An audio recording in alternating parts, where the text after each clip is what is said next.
Hi, I'm Matt Dimmick with the University of Maryland in the Hooks Lab at the Entomology Department, and I'm here today to talk about my project. This project is funded by the USDA NIFA training grant. The objective of my project is to determine the impact of intercropping edamame with broccoli on populations of insect pests and beneficial insects, as well as quantify and compare the efficacy of natural enemies in monoculture and intercropping systems. This study focuses on harlequin bug, an economically important pest of broccoli and other Brassica crops, as well as other stink bugs such as brown marmorated stink bug.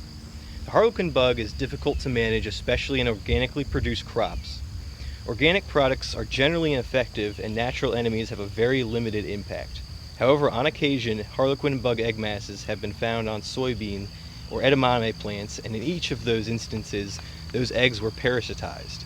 It was discovered that the wasp responsible for parasitizing these harlequin bug eggs was the same species of wasp, podisi, responsible for parasitizing other stink bug eggs, found on soybean plantings. However, this wasp appears not to search for eggs on broccoli plants, as we have yet to have discovered any parasitized harlequin bug egg masses on broccoli plants despite their high numbers. Because Telenomus is known to frequently forage soybean plants for stink bug eggs, it was hypothesized that intercropping soybean with broccoli would place foraging wasps in the proximity of broccoli plants, and they would subsequently locate and parasitize harlequin bug eggs on broccoli. In addition to harlequin bug, broccoli is colonized by several lepidopteran pests such as the diamondback moth, imported cabbage worm, and cross-striped cabbage worm moth.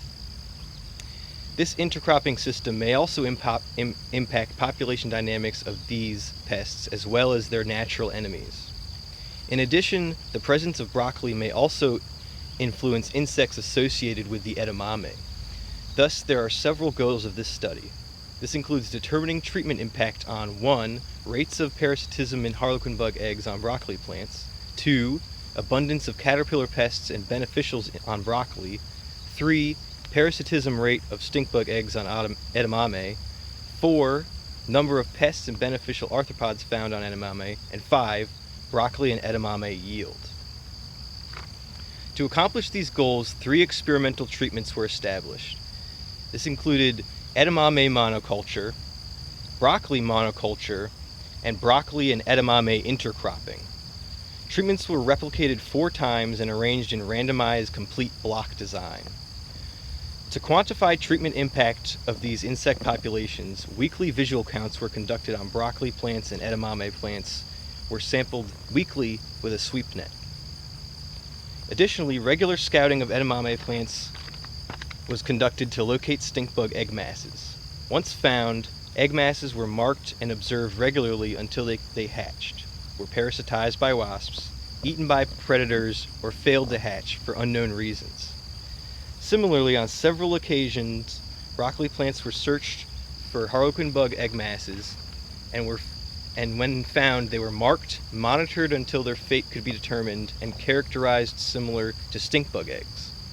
If their fate was not distinguishable in the field, egg masses of harlequin and other stink bugs were brought back to the laboratory and observed under a microscope.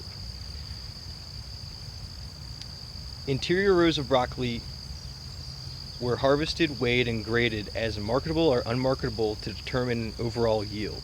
Some harvested broccoli crowns were randomly chosen and dissected to determine if heads were contaminated with insects, insect parts, and/or their frass. Afterwards, pods were removed and weighed to estimate yield. Currently, data is being analyzed for last year's results, and this year we are finishing up collecting data. Next year we are also planning to run this study and are hoping to analyze the data and come up with results once that field season's finished. Thank you.